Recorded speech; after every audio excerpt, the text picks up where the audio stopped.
everyone, and welcome to our session, Transformation Under Pressure, How Government Must Evolve.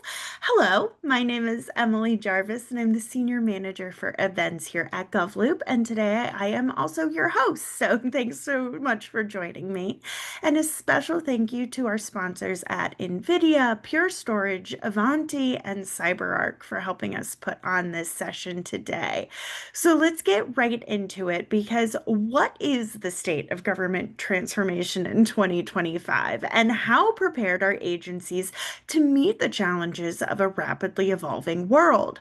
Our process is agile enough to deliver enhanced services, integrate cutting edge technologies, and improve constituent experience or are outdated practices slowing progress? Well, today our experts will provide a comprehensive look at the state of government transformation in 2025. This session will explore where agencies are succeeding, where obstacles remain, and strategies to accelerate change. But before we get into all of that, I do have a few housekeeping items to go over. First things first, we have some great resources available for you on the console under the resources button on the bottom panel. This is also where you will see our speakers and a little bit more information on them, so make sure you check that out.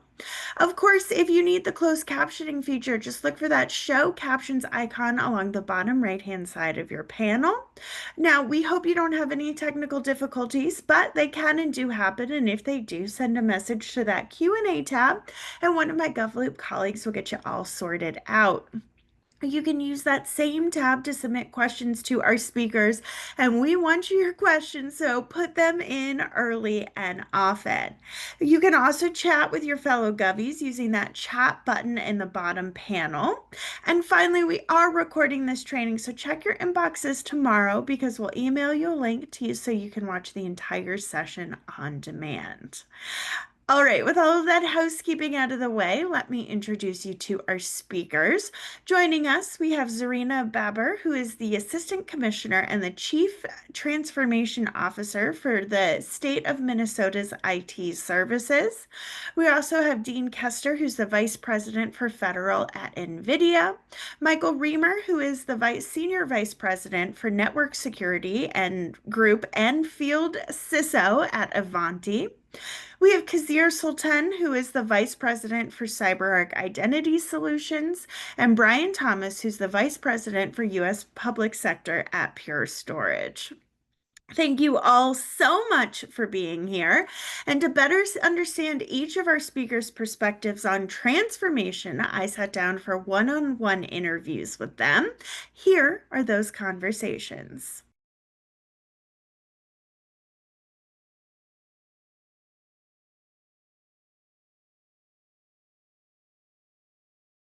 Here to talk about all things government transformation is Zarina Baber, who is the Assistant Commissioner and Chief Transformation Officer for Minnesota's IT Services. Zarina, thanks so much for being with us today. Thank you, Emily. Thank you for giving me the opportunity to talk about everything that's going on here at the state of Minnesota. Yeah, Excited to be here. Yeah.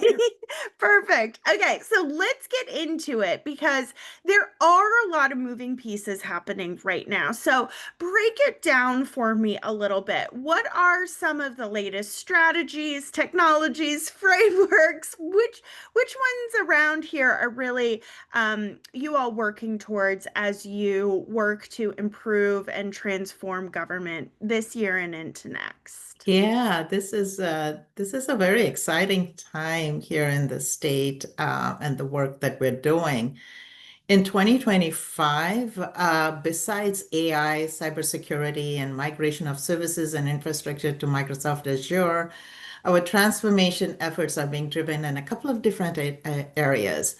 One is the customer-centric service delivery, where we feel services should be designed around the needs of the people, businesses and visitors, making accessibility to government services a central focus, which means making customer experience a priority.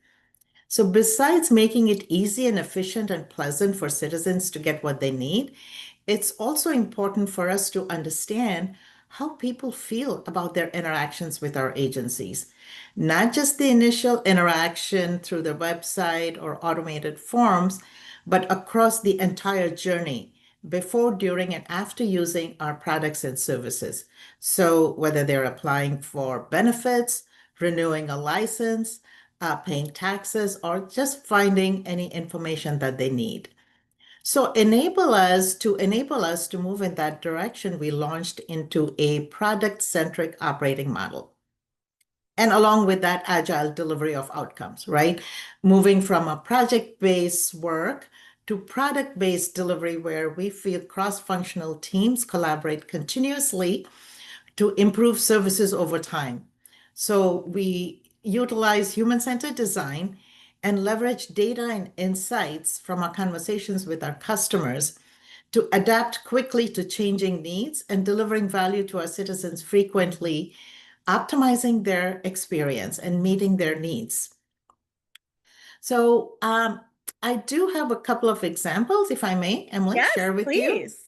Okay. So one example is Department of Human Rights, who took this customer-centered approach to improve their processes and materials. The result, a 30% reduction in turnaround time, all without increasing headcount or investing in new technology. So that we feel is a smart, focused way of improvements based on what their customers actually needed. Another example is a Minnesota Department of Agriculture. They mapped the customer journey for cottage food licensing, and the results were very impressive. They cut processing time in half and eliminated their daily callback backlog. The best part is they did it without adding staff or new technology, but this was purely by listening to customers and streamlining their experiences. And the last one I'll just use is Department of Labor and Industry. When they first launched their new workers' comp application, it wasn't well received. You know, we all have experiences with that, right? Uh-huh. Some users said, oh, we need to go back to the old system. But instead of pushing forward blindly, they took a step back. They listened to their customers and rebuilt based on real customer input. Today, we feel Department of Labor Industry, DLI, is a model of how engaging users early and often leads to better outcomes, higher satisfaction, stronger trust, and a system that truly works for them. We feel it's a very powerful example of how building the right thing the right way improves outcomes and impact on our citizen experiences. Gotcha. So you briefly in your response there, and I love those three examples, we're talking about kind of the impacts. What made these transformations happen? What made them possible? What was kind of the behind the scenes? I would say the most important thing is leadership, directive, and support. So customer experience is one of the goal areas in Governor Walz's One Minnesota plan. And this directive was backed up by a variety of different strategies, one of them being what we call the Technology Modernization Fund. This was created in 2023. The legislature appropriated $40 million to be used between 2023 and 2027. And the intent was to modernize technology systems with a focus on customer experience, strengthening cybersecurity, and improving digital services statewide, right? So requests for funds come from a variety of different sources, different agencies. These go through an oversight process by a cross-agency steering team that consists of leadership from select agencies. This has been a highly successful program. So this top-down leadership support, enabling through funding mechanisms and clearly providing performance metrics. So another examples I can give you to enable this customer experience vision is we had a mandate to improve or implement 40 new digital self-service capabilities by 2027. A very concrete example, very specific criteria we had to meet. And I'm happy to say that 2 years in, we have exceeded the target. And another success for us has been the creation under my organization, the Office of Transformation and Strategy Delivery. We launched this a department that would focus primarily on um, uh, introducing new ways, modern ways of doing things like customer experience, product, agile, and we call it the PACE program, meaning product, agile, and customer experience, center of enablement. So this organization has been a driving force behind this shift and introducing and trying to drive the adoption and maturity in these spaces um, across our agencies. So we've worked with agencies to adopt agile and lean frameworks like SAFe and develop value stream mapping, enabling teams to focus on delivering value on a continuous basis rather than waiting for a big bang launch. Um, we have another, and I would be remiss if I didn't mention this. We have a public-private sector council called the Technology Advisory Council. Um, it was initiated by Governor Walz during his first term, and it is meant to serve in an advisory capacity on all things related to technology enablement to achieve business outcomes, right? So this group that also has legislators sitting on it has C-suite level leaders from private sector, along with our agency leadership, select agencies, who come together and who provide recommendations to our commissioner and to Governor Walz on ways we need to introduce and bring in industry best practices and improve the delivery of services to our customers. So they provide on an annual basis a set of recommendations, and we are very much aligned with them because they have recommended shifting to a customer-centric model, introducing product, shifting from project to product way of delivering technology, in bringing forward, making agile both big A and little a in our cultural shift. How do we build agile teams, use agile framework to deliver ongoing value to our customers? So this has been another critical component of the success in driving the vision towards the customer experience and this transformation journey we are on. Gotcha. Overall, I think in Minnesota, we feel like transformation means living the One Minnesota vision, putting people at the center and delivering services with empathy and agility, right? And building the skills to keep improving together. So it's a continuous journey for us. Gotcha. All right. So you all are well on your way through this transformation journey, but other agencies might not be quite as far. So talk to me through some of the challenges that either you've faced or you've seen other organizations face as they're going through a modernization, a transformation effort, and what are some ways that you can overcome those? Yeah, this a very good question.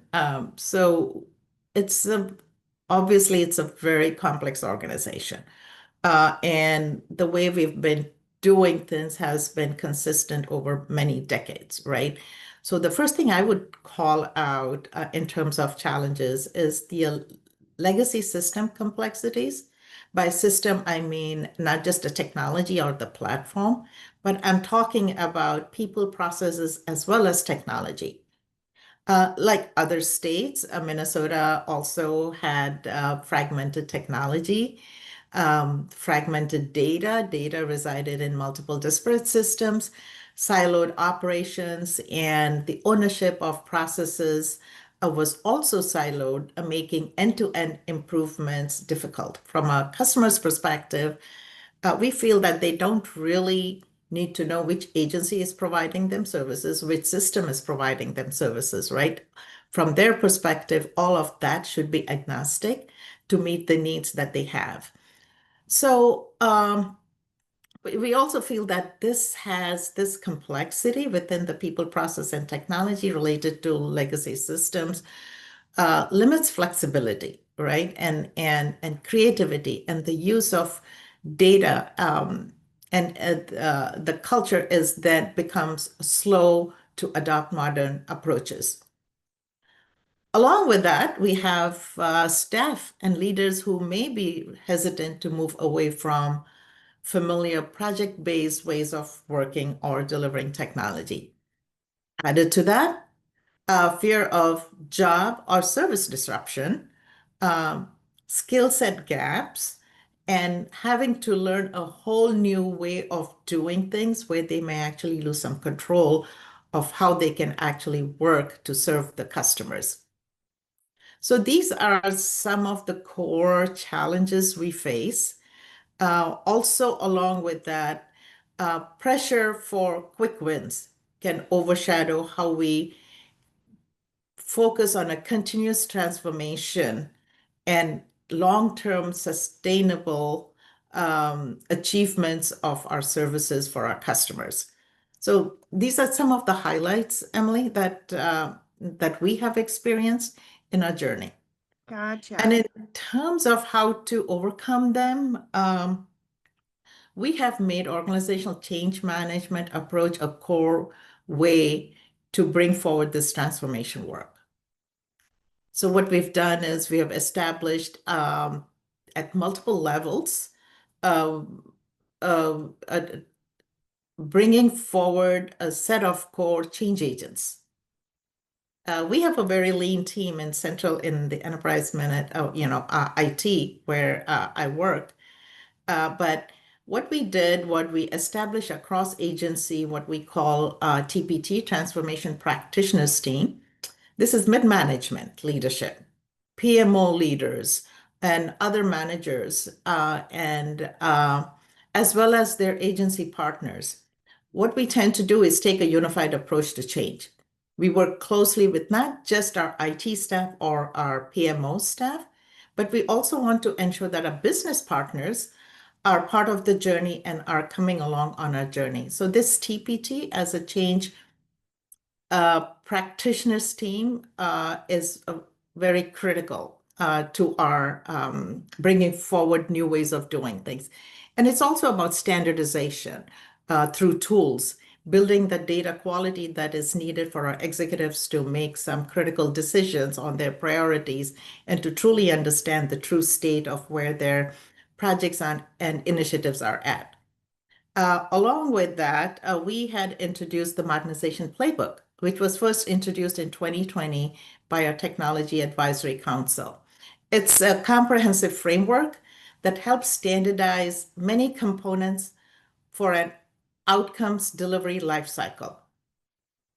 And when we think about lifecycle, we're not just thinking about IT, we're thinking about both the business and the agency.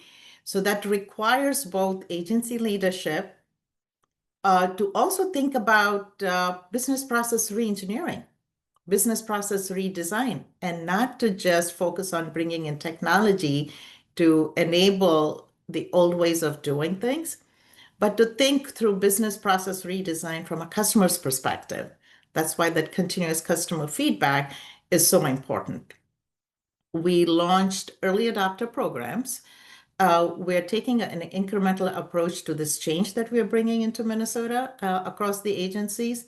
Early adopter program was very critical. Again, it was a cross-functional, cross-agency group that came forward. Then we've launched a couple of cohort programs where individuals, the managers, directors bring real life scenarios and try to solve for that over a 18-week period. Basically taking a coalition of the willing approach, if you will, to make sure that we are able to prove the value of why we're doing this, and that the results would showcase to the other agencies and to help bring them along as well. So establishing this cross-agency governance helps actually break down the silos and alignment to priorities that I previously talked about in terms of our challenges. And of course, measuring customer outcomes, not just for internal milestones, but to also keep the focus on a lasting impact. So how do we build a model now that can sustain itself from a long-term perspective and continues to give value on an ongoing basis, and that we don't take our foot off of our pedal, if you will. Um, So the Office of Transformation and Strategy Delivery has been playing a key role by providing coaching, standard tools, and a repeatable operating model, driving continuous adoption, measuring our adoption on an ongoing basis, and um, basically focusing on continuous improvements and bringing our customers along. Gotcha. All right, one final question for you then. Let's pivot a little bit here and talk about the workforce because if you Mhm. transform the way you work, but not the people, in Yep. some way, shape, or form, I don't know what's going to happen. So, talk to me a little bit about some of the ways you're investing in workforce development to really build that future-ready skill set in your employees. Yeah, you nailed it, Emily. This is so critical. Without this component, I don't think we can be successful from a long-term perspective. And also ensuring that our staff are not just reskilled and upskilled, but also having them understand how they are critical to this journey we have embarked on and bringing in modern ways of doing things, right? So we feel strongly that our workforce is very much customer oriented. They are highly motivated to serve our customers, our citizens, but it falls on us to ensure that they are successful in their jobs, right? So the first thing, we think about is, we want to bring in these methodologies and frameworks, but also ensuring that there is targeted reskilling and upskilling approach in place. Um, Training digital literacy programs, right? Training existing staff, for example, not just in the transformation I just talked about, but also in cloud computing, data analytics, cybersecurity, and other modern software tools is important, along with all the new ways we're talking about from a customer experience perspective, as well as shifting to product and agile ways of doing things. Um, I'll also mention the variety of different ways we are trying to upskill our staff, which is through the early adopter program, through building a cohorts programs, and then we're now launching into multiple centers of excellence, training staff in human-centered design, agile delivery, digital literacy, as I talked about earlier, so they can actively participate in modern service delivery. And one of the ways we're doing this on a continuous basis is through consulting, one-on-one coaching if needed, office hours, um, and where staff from across the agencies can share lessons learned through these cohort programs or through office hours, and then also receive one-on-one mentorship for them to accelerate and adapt of new practices. We've also partnered with our HR because roles are shifting, new capabilities are being introduced. So how do we ensure that our HR model is reflecting where we want to go with the introduction of all these new roles and responsibilities? So a closer relationship with HR to enable and to think about new roles and how they can help our staff be successful. Another way is it's just not focused on frontline staff or middle management. We're also launching a leadership cohort program. So equipping leaders with the skills to manage in a product-centric iterative environment. It's a different way of doing things, right? So focusing on outcomes and empowering teams. Those are some of the skill sets we're focused from a leadership perspective. We are launching a cross-agency customer experience champions cohort that includes senior leadership from select agencies who have volunteered to be part of our Coalition of the Willing program. So the leaders are now going to be introduced to this new operating model. They will learn real life experiences. They will get answers to their questions. What is my role in enabling this new ways of doing things? uh, how do I manage my teams and what kind of directives should I give to my other teams? How do we bring the various teams together and build that collaborative model where we keep the focus on the customer, right? Breaking away. So that leadership enablement program is going to be launched relatively soon. Um, and of course, hands-on training and rewarding and recognizing the delivery and the results of those teams that have embarked on this journey already. We are launching in the next few months. It's a public-facing website. We're calling it Your MN, where we will be promoting the wonderful results of all the great work that's happening across the agencies from a customer's perspective, right? More transparency to our citizens on how Minnesota is doing to meet the needs of the customers. So our ultimate goal, again, is to start to build that trust between the customers and the services that we have to offer. Um, and human-centered design. So we strongly feel that when you bring all these different components together, that when agencies design with citizens, when they empower their workforces and embrace change, government becomes not just more efficient, but more human. And that is our goal at the end of the day, is to meet our customers where they're at and making sure their needs are being met in a timely manner. Well, thank you so much for that thorough investigation into kind of the transformation efforts you all have underway from a people and technology perspective. So thanks so much, Zarina. We really appreciate it. Thank you, Emily. Again, thank you for the opportunity. Government agencies across the public sector have made data a top priority over the last several years, especially with the emergence of the new generation of artificial intelligence based solutions. But in many cases, agencies are running into two big obstacles. First, while they have a wealth of data, it's scattered in siloed databases across the enterprise. And second, agencies need to think about their IT infrastructure a little bit more holistically.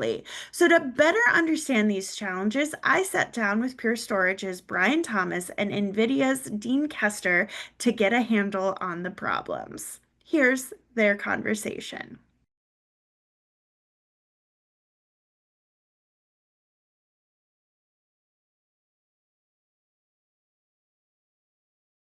Typically in the federal government and many agencies, it's not a new it's not a new it's not a brand new government. And so certainly over the period of time, various silos have developed within agencies, and those silos become, bastions of legacy systems that need cannot be accessed easily. And if as AI entered the arena, AI does a great job at taking all disparate types of data and assimilating it and allow you to inspect, analyze, query, better understand, look for trends across various different types of data. And so if you're sitting in silos across all these different parts of an agency, and it's very difficult to access and bring them together, that's the challenge. AI isn't going to solve that problem. You need a storage company, you need a storage initiative, if you will, to bring together those silos into a unified framework. And I think Pure Storage has probably got an answer for that. Well, Brian, he really set me up for this here. Where do you see kind of the current state and the challenge as it pertains to agencies getting their kind of data house in order? Yeah, I think as Dean articulated, there's so many great use cases and opportunities for the federal government to leverage a modernized data architecture to go after mission and business objectives. And I think one major step that the customers are constantly evaluating is how do they modernize their data infrastructure and leveraging, as a service models to reduce risk and cost to do these kind of transformational legacy system upgrades. And so I think many government agencies today are still in that outdated, siloed legacy systems with basically hindering their data and not providing the accessibility and the integration. And so the opportunity that we all have with Pure Storage and NVIDIA here lies in that migration to modern cloud-based solutions, secure hybrid environments, and consolidated on-premise systems. And so centralizing that data repository and moves away from that fragmented database to centralized, accessible data lakes and data warehouses that can break down those silos and create a unified kind of view of information across all the different organizations that unlock, our ability to really address what's most important to the particular agency, albeit a mission platform system or a business civil addressing, a particular agency's objective. So, Yeah, can I oh, ask Brian a quick question? So, Brian, it seems like to me that you've identified both a technical hurdle, right? And that is, how do I bring together these various silos technically? And then you also address the business hurdle, which is the government is moving away from capital, looking at this as a capital problem, as I need to buy this system and it's going to sit there for 7 years or 8 years, and then I'll renew it again, and then I'll replace it. What you're identifying is also the way they want to buy. So you're helping them solve the technical issue of bringing together these various silos, and then you're also solving the business problem, which is they want to buy on demand or as they consume. Did I get that right? Yeah, you nailed it. And Yeah. and this isn't a new thing for Pure Storage. We were founded on subscription capabilities for, Hmm. really a commercial available solution. So I think a lot of organizations have tried to adjust a commercial motion and move that to federal. This is just how Pure Storage goes to market. So, Hmm. and we call it Evergreen One, which is essentially in two different flavors. One, we own the asset and it sits in a customer or a partner data center, and Hmm. we apply a service level agreement, an SLA, similar to a cloud or a SaaS organization, and they don't own that asset. Or in a lot of situations, Dean, our federal customers and systems integrators need to take title. So we have a solution called Flex, which allows for them to actually take title, but we still provide them a as a service model where they're paying for just the subscription of that storage capability. And it gives them the flexibility through the process of acquiring a portion of it up front. And then as they scale their AI work stream or their data work stream, what have you, they can grow or contract depending upon the success of that program. And as we all know, doing this over a 3, 5, or even 7 year period of time allows for the challenge of contracting and Hmm. procurement to, be addressed through this process. So you put a system in place and a large contract and over a period of time, and then you can grow with it. And then through contract modifications over that period of time, you can address your data needs. So it is, and to be clear, a commercial available solution. So it's not something that we particularly created for the federal government. And it's one that we Hmm. use for our commercial organizations, large banks, financial institutions, and different regulated industries across the globe. thanks so much, Dean and Brian, for breaking down these challenges and potential opportunities of AI and data in transformation and taking us away from those siloed operations. I really appreciate it.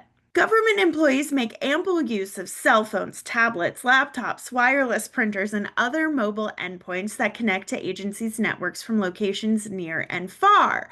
These devices improve access and efficiency and can make workers more productive.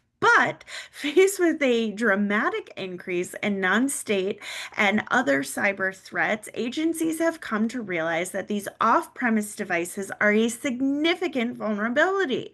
So, to better understand the impact of mobile devices to an agency's transformation journey, my colleague Candace Thorson sat down with Avanti's Michael Reamer, and here's what they had to say.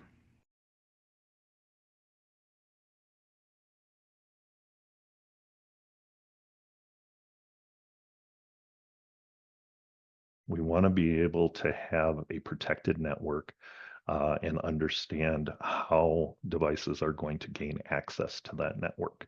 And then we want to be able to take in the devices we're going to allow, manage those so that we can put proper security protections and security policies on that endpoint before we allow it to come into the network. So protect first, then manage, and then modernize. And when I say modernize from an automation perspective, so be able to push patches automatically, being able to update systems automatically so that it's not user intervention and it just happens. It used to be in the times, if you think of your cell phone, uh, back in what I'll say the olden days, you would get a notification that you had a software update, and you could accept it or you could deny it. Now it just happens. You don't have the option. It just happens, and this is kind of the concept of modernization from that automation perspective. Is we want to be able to update endpoints for individuals automatically, patch it, give them the latest version, and again, even for software solutions, being able to do that. And we're able to do that with cloud-based solutions like software as a service SaaS solutions. But when it comes to on-prem, that gets to be more difficult. And so there's a major shift that we're seeing by the government to move to SaaS-based platforms, because those are the ones that can be automated, and those are the ones that can be updated in an automated fashion, and push technology in order to get it up to the latest version, versus the on-prem, which still requires an IT resource to go and manually do the update, download and apply it, and reboot the system and bring it back online. And trying to move those solutions more into a cloud-based platform, I think, is what the government is trying to do, but doing it in a secure fashion so you can get the agility of being in a cloud-based solution, but still get the security and requirements that they need for mission of an on-prem solution. That's an interesting point. It never occurred to me about the automatic updates on my cell phone and my iPad and such. You're right. I know I can't, I have no choice now. Um, I never thought about it. Avanti helps government agencies. So how does it, in particular, how does it help them reduce operational costs while still improving security and end user productivity? I think the biggest thing that we do is from a company, our solutions. What we do is we do provide those management solutions. So now we know what devices are on your network. We know how to protect those end user productivity devices, and we know how to keep them updated so that they're secure. So discovering them, managing them, and then updating them. This allows, in an automated fashion, this allows the government agency to get a lot of benefit from resources. You can reduce the number of resources that you have that are updating systems, because now it's handled automatically. You have the number of resources that you have, determining the devices that you have on your network, scanning the network, trying to ascertain what this device is, what this new device is. Now you have an automated way of doing that. So by doing this type of automated activity, we can reduce not only the number of headcount that are required in order to do the job, but we're also turning it more into that autonomous type of of activities that are going on the network. And so those resources can be pivoted to more mission critical, and then you can utilize the automated information in order to report back. They say, yes, your devices have been patched. You've got 300,000 endpoints that you're managing with the solution, and 1% of them failed, and then they can focus in on those 1% to get those upgraded versus having to worry about all 300,000. Did they get upgraded, and tracking each and every one? So that makes them, from an operational cost, much more efficient. And then also from an end user perspective, my devices are getting updated automatically. As you said, I plug it in at night as I lay down, and I wake up in the morning and there's a notification that says your device was upgraded, overnight. And that's the best user experiences during a downtime, that the device is known to be, not in a production status, because, end users have behavioral, and we can track those behaviors, and we see, okay, you go to bed at 9:30, 10 o'clock. So we'll set this up for a 1 a.m. Upgrade, and then it automatically does that, and it patches that, and brings the device back online automatically. So there's a lot of benefits from those solutions that we have in place in order to do that. Thanks so much, Michael and Candace, for that in-depth look at how mobile devices are impacting government transformation. It certainly gave us a lot to think about. Many agencies are realizing that their legacy identity-based security solutions are beginning to, well, age out. And it shouldn't come as a surprise, because identity solutions have played an essential role in cybersecurity for more than 20 years, with an evolving set of tools and tactics for identity and access management, privilege access management, governance, and more. But the earlier generations were not designed to address the complexity of today's IT environment. So my colleague John Monroe sat down with CyberArk's Kazir Sultan to better understand this dichotomy. Here's what he had to say.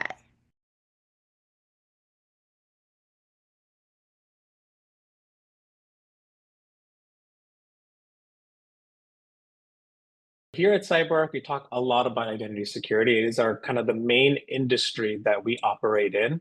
And it is an evolution of an industry that's been around for well over 20 years. The term identity security is new, but for the most part, the identity industry and kind of the solutions and the products that live inside of identity security today, again, have been around for many, many years. You may have heard of them in different names, such as identity and access management.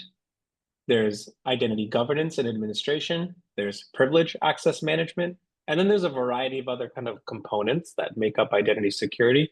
So again, that's what I would think about. Again, you would be already familiar with those, having deployed them from all different types of solutions that have existed in the past.